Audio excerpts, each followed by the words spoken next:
Hello everyone, AJ. Welcome back to the channel. Welcome to another retrospective movie review. Today I'm going to be reviewing the movie Tomb Raider, The Cradle of Life.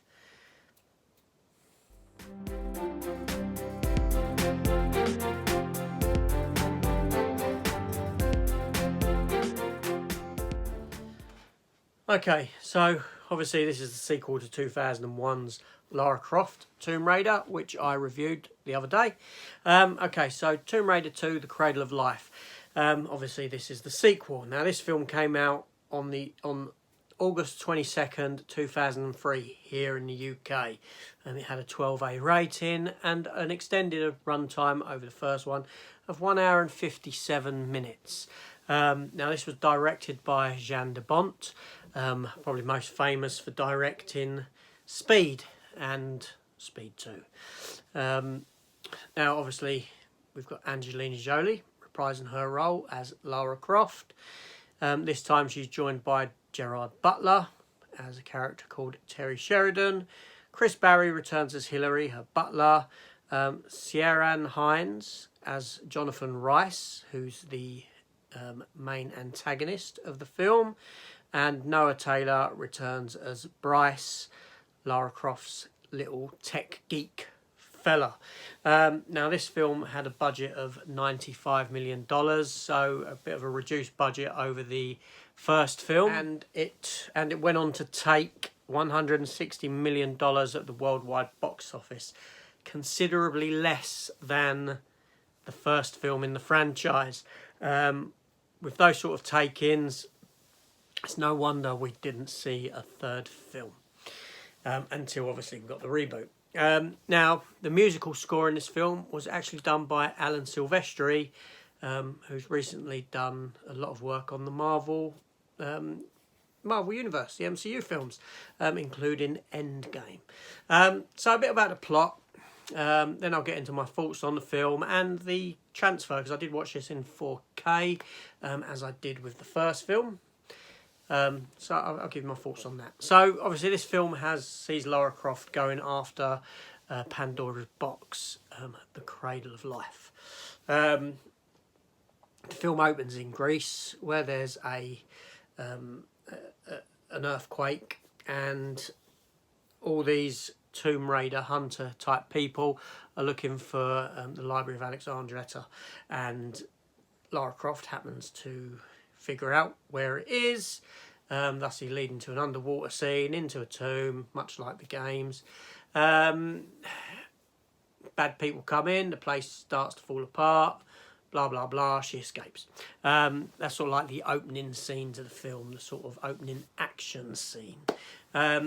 We then find out about all the stuff about this orb, and you've got the Cradle of Life, where you have the ability to you've got Pandora's box at this place called the Cradle of Life, and this is where life was meant to have begun, where a meteor had struck and all this sort of thing, and along with life came death, because everything is in pairs: man, woman, good, bad, life, death. So life got released from Pandora's box.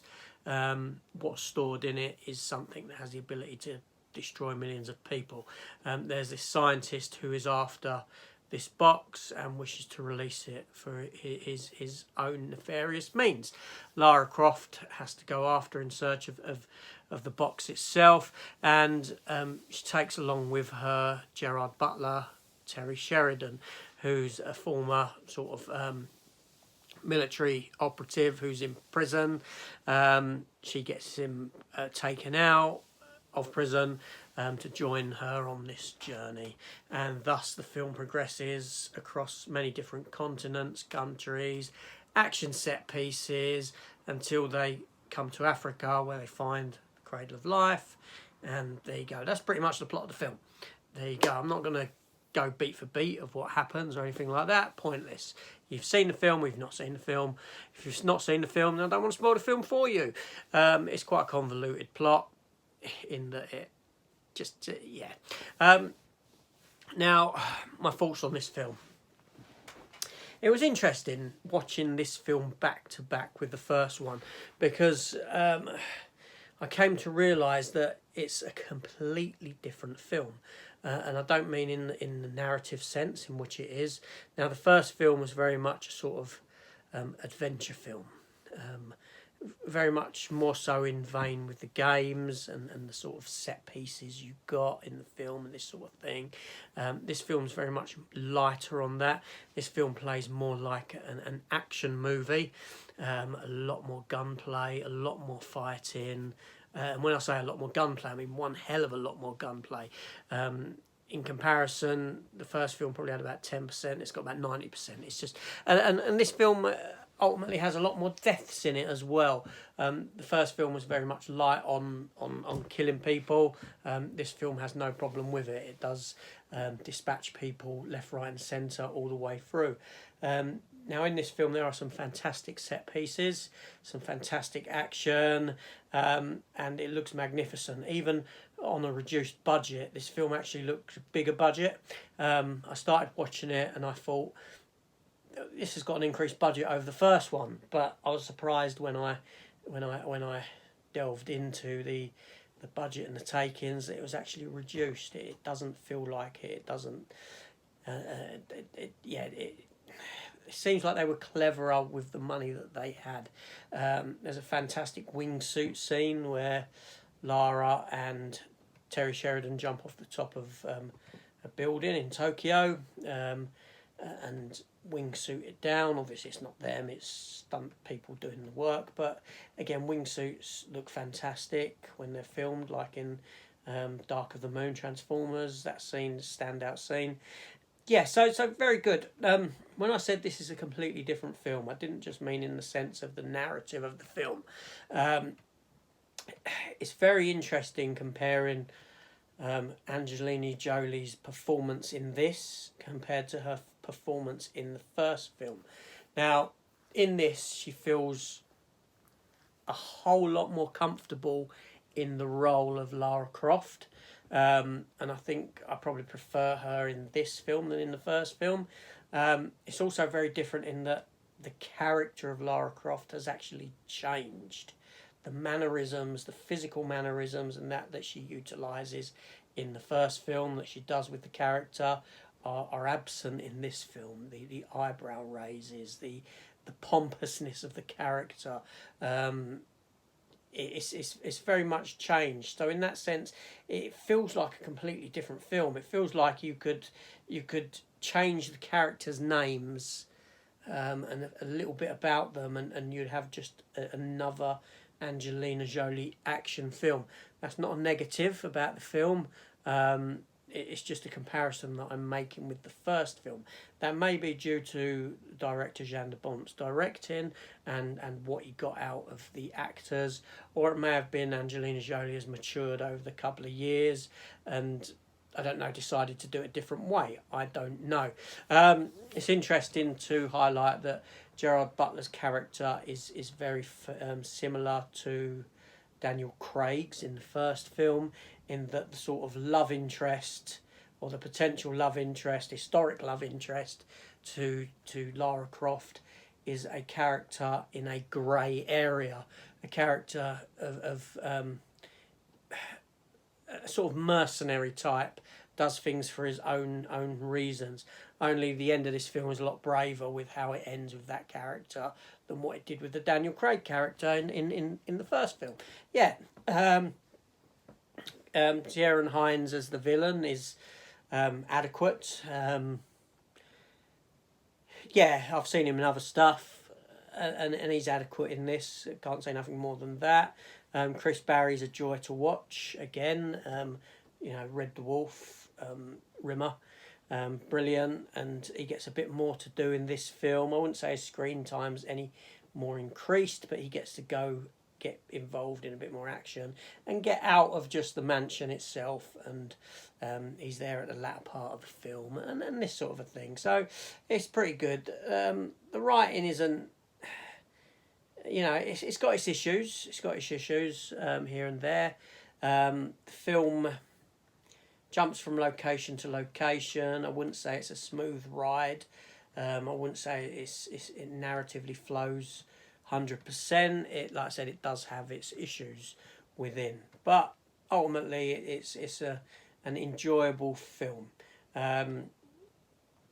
Now, with the transfer itself, the transfer is better than the transfer it was on the first Tomb Raider film. I felt like I was watching a film in 4K, although better than the first Tomb Raider film. I feel that if you've got this on Blu-ray, you don't really need to have an upgrade into 4K. It's not the best of upgrades. There is a lot more colour to it than the first film had, but that's probably noticeable between the two films on Blu-ray anyway, just because of this film's settings and where it takes it and this sort of a thing. So yeah, I wouldn't necessarily say go for an upgrade. Now, Alan Silvestri's musical score for the film is a joy. It's interesting actually, because towards the end of the film, when they're around the Cradle of Life, the pool itself with the box within it, at the very end, the music is very much in the vein of where Black Widow sacrifices herself at the end of Endgame. It's that, and the music that he has there, that he's composed there, the beginning maybe 6 or 7 notes, 6, 7, 8 notes are exactly the same as the first 6, 7, 8 notes there, and it does show. It is, yeah. It was. I wasn't aware that it was Alan Silvestri. You know, I do listen to the scores, and sometimes you get this sort of, you know, you get this motif that's been utilised elsewhere. And at this point, I noticed it, and I said to my missus, I goes, Alan Silvestri has done the music to this film. And while sat there, I said, Alexa, who done the musical score for Tomb Raider Cradle of Life? Sure enough, Alan Silvestri. There you go. I said to her, I've got a good ear. 2 of them, actually. Anyway, so, yeah, so it's an enjoyable film. I do like the 2 Tomb Raider films.